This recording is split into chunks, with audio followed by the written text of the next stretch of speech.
How has the family responded, Lonita, to now that NBA players, neighborhoods, are now WNBA. I told them earlier, like WNBA came before NBA, and we're gonna keep these black women strong. So WNBA, then NBA. absolutely They WNBA? got the WNBA has their name on their jersey. Yeah. But okay, so the family is so overwhelmed with everything, but they are so appreciative of the support.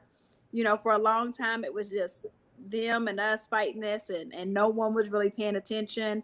And so now that, and one thing I can say is I have I can ask for better clients in this situation because they truly understand that justice for Breonna, like nothing can bring Breonna back.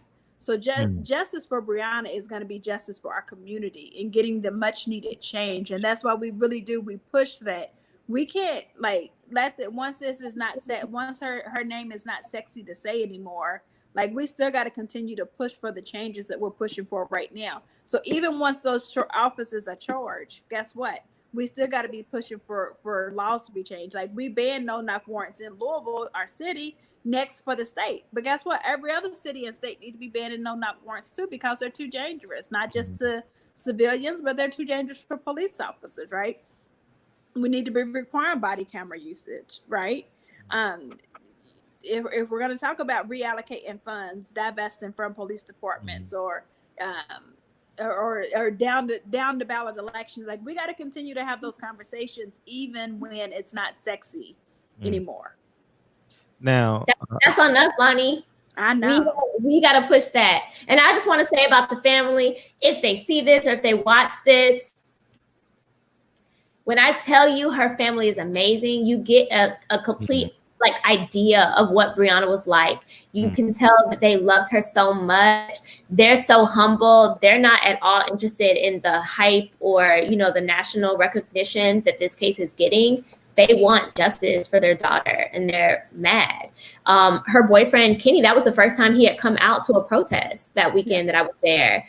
And that was very moving to see him in a not like downstate trying to be involved and, you know, kind of be in the midst. And then to learn that that was like the first time that he had been out was like, wow, like that's incredible, because I can only imagine what he's going through to have witnessed that, for them to say that it was your fault. And, you know, these things that have to be circling in his head. Like I sympathize and empathize with him and the entire family, but they're an amazing family, like super down to earth, like fun, funny, like loving. They're a really, really, really great family. And you can't help but just get a vision of what Breonna Taylor was exactly like. And so Natasha she got to see a little bit, like when I was trying to, because I'm very protective of them as well, just instinctively, because they become my family too.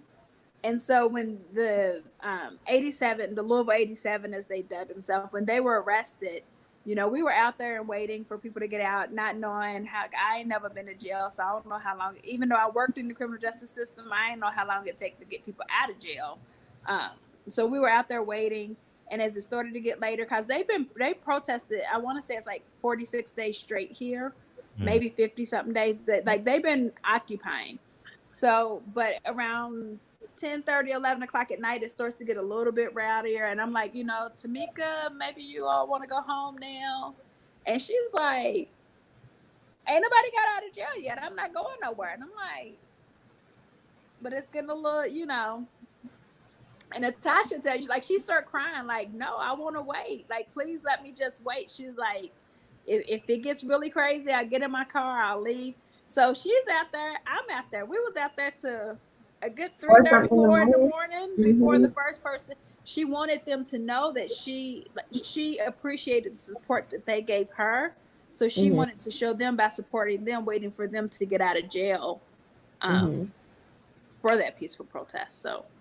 And we had a moment in the street in the middle of, I don't know if you remember, right in front of the jail when they were playing like instruments and like making all like this noise and stuff.